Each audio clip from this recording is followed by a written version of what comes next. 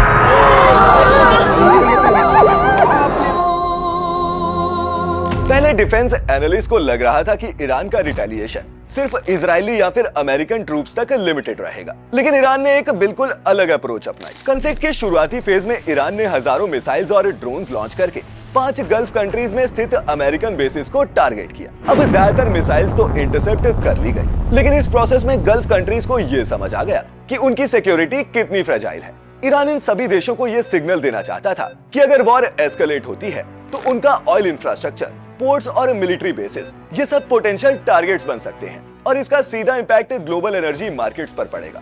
इस सिचुएशन में gulf states ने यह भी नोटिस किया कि अमेरिकन एयर डिफेंस सिस्टम्स और मिलिट्री रिसोर्सेज का सबसे बड़ा फोकस यूएस ट्रूप्स और इजराइल की प्रोटेक्शन पर था, जबकि उनकी स्टेट्स की सिक्योरिटी उनकी सेकेंडरी प्रायोरिटी बनती नजर आई। इसीलिए कई एनालिस्ट का यह भी कहना है कि ईरान का ऑब्जेक्टिव सिर्फ मिलिट्री डैमेज करना नहीं था, बल्कि अमेरिका के गल्फ एलाइज को यह एहसास दिलाना भी था कि अगर ये वॉर बढ़ी तो सबसे ज्यादा रिस्क उन्हीं को उठाना पड़ेगा। वहीं ईरान की डेफाय मोज़ैक यानी कि मोज़ैक डिफेंस डॉक्ट्रिन ने भी अमेरिका को काफी सरप्राइज किया है। अपनी सिक्योरिटी को मजबूत बनाने के लिए ईरान ने एक ऐसी मिलिट्री स्ट्रेटेजी अपनाई है जिसमें उसकी मिलिट्री फोर्स यानी कि IRGC को 31 इंडिपेंडेंट रीजनल यूनिट्स में डिवाइड कर दिया गया। इन यूनिट्स की खास बात ये है कि इसमें हर रीजनल कमांडर को टैक्टिकल ऑटोनॉमी दी गई है, यानी कि अगर सेंट्रल कमांड से कॉन्टैक्ट टूट भी जाए तब भी ये कमांडर खुद बैटल के डिसीजंस ले सकते हैं।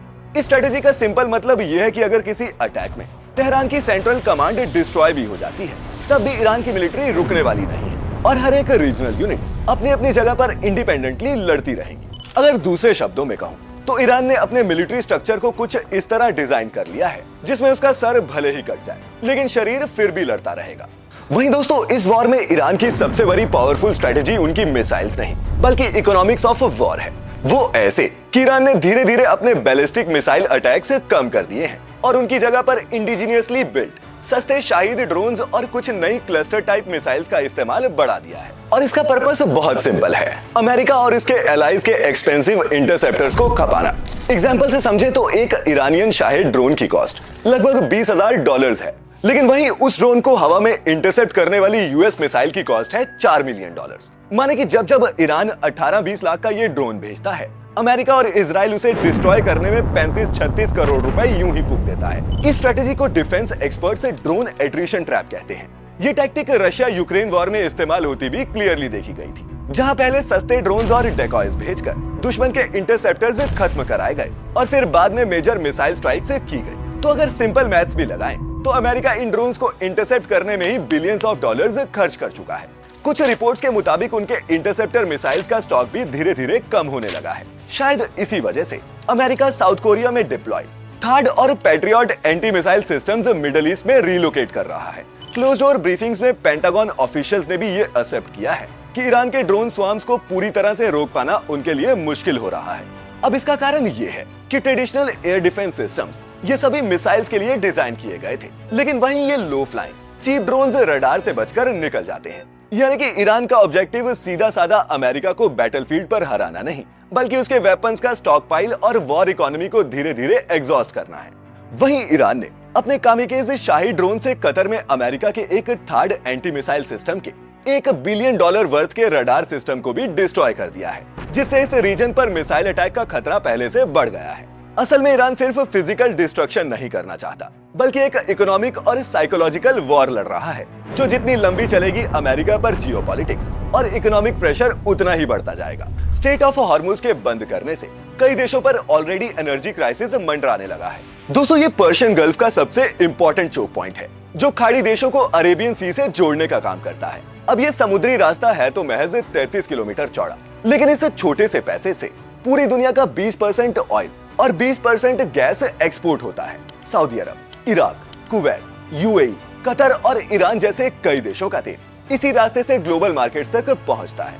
अब ईरान ने जंग शुरू होने के बाद यहां से गुजरने वाली ऑयल शिपमेंट्स को बैन कर दिया है, जिसके चलते ग्लोबल ऑयल सप्लाई डिसरप्ट हो गई है और ऑयल प्राइसेस रॉकेट की तरह बढ़ने लगे हैं। $70 पर बैरल में बिकने वाला कच्चा तेल आज $110 के पास पहुंच चुका है और एक्सपर्ट्स वार्न कर रहे हैं कि अगर ये डिसरप्शन ऐसे ही कंटिन्यू रहा तो यही ऑयल प्राइसेस $200 पर बैरल तक भी पहुंच सकते हैं। मतलब सिंपल है कि सिर्फ स्ट्रेट ऑफ हॉर्मुज के बूते ही ईरान पूरी ग्लोबल ऑयल सप्लाई को खतरे में डाल सकता है, जिसके बाद जाहिर है कि पूरी दुनिया का प्रेशर अमेरिका पर पड़ेगा। अब जो लोग इस गलत फहमी में है कि इस वॉर में ईरान अकेला लड़ रहा है, शायद वो मिडिल ईस्ट की जियोपॉलिटिक्स को अच्छे से समझ नहीं पाए। रियलिटी ये है कि ईरान ने पिछले कई सालों में एक पूरा रीजनल अलायंस नेटवर्क खड़ा किया है, जिसे एक्सपर्ट्स एक्सिस ऑफ रेजिस्टेंस कहते हैं। ईरान के इस नेटवर्क में हिजबुल्ला और हुतीज के अलावा इराकी मिलिशिया ग्रुप्स और सीरिया के कई आर्म्ड ग्रुप्स भी शामिल हैं। अब जहां लेबनान का हिजबुल्ला ग्रुप इजराइल के नॉर्दर्न बॉर्डर पर रॉकेट्स और ड्रोन से हमला करके इजरायली आर्मी को एक एक्स्ट्रा फ्रंट पर बिजी रखने का काम करता है, वहीं यमन के हुतीज रेड सी में शिप्स और वेस्टर्न नेवल वेसल्स पर अटैक करके ग्लोबल ट्रेड रूट्स को डिस्टर्ब कर रहे हैं। वहीं कई इराकी और सीरियन मिलिशिया ग्रुप्स यूएस और इजरायली फोर्सेस पर अटैक के साथ साथ वेपन्स और लॉजिस्टिक्स कॉरिडोर को मेंटेन करके हिजबुल्ला और ईरान के दूसरे एलाइज तक मिसाइल्स और ड्रोन्स पहुंचाने का काम करते हैं। और इसी वजह से इजराइल को सिर्फ अपने एक दुश्मन का नहीं बल्कि मिडिल ईस्ट में फैले हुए एक नेटवर्क का सामना करना पड़ रहा है, जो जाहिर है उतना आसान नहीं है। वहीं पर्दे के पीछे से ईरान की मदद चीन और रूस भी कर रहा है और इसके एस्केलेट होने पर वो सामने से आकर वॉर को ज्वाइन भी कर सकते हैं। अब दोस्तों, आपका एक बात समझना जरूरी है कि जंगें मिसाइल्स और एयर स्ट्राइक से नहीं जीती जाती। ऊपर आसमान से आप इमारतें और इंफ्रास्ट्रक्चर तो तबाह कर सकते हैं, लेकिन जंग नहीं जीत सकते। कोई जंग तभी जीती जाती है जब सोल्जर्स ग्राउंड पर उतरते हैं। लेकिन अमेरिका वियतनाम, इराक और अफगानिस्तान में अपने अनुभवों से ये सबक ले चुका है कि जमीन पर ट्रूप्स उतारने का क्या मतलब होता है। इसीलिए दोस्तों, ईरान को हराना तो दूर, उल्टा ये जंग अमेरिका के लिए ही एक स्ट्रेटेजिक और पॉलिटिकल नाइटमेयर बनती नजर आ रही है। ऐसे में अगर कुछ दिनों में कोई बहाना लगाकर ट्रंप इस जंग को खत्म कर देते हैं, तो इसमें कम से कम आपको तो हैरानी नहीं होनी चाहिए, क्योंकि अब आप जानते हैं कि क्यों अमेरिका के लिए ये जंग जीतना इतना मुश्किल है। तो अगर हमारी इस वीडियो ने आपको कुछ नया सिखाया हो तो प्लीज कंसीडर सब्सक्राइबिंग, और हो सके तो इस वीडियो को अपने दोस्तों के साथ शेयर भी करें। खैर, आपको क्या लगता है, कैसे होगा इस जंग का अंत? नीचे कमेंट्स में लिखकर जरूर बताएं। और ऐसी सभी इंफॉर्मेटिव वीडियोस के लिए देखते रहें फैक्टिफाई। मैं था आपका होस्ट अमन, और वीडियो यहाँ तक देखने के लिए आप सभी का बहुत बहुत शुक्रिया।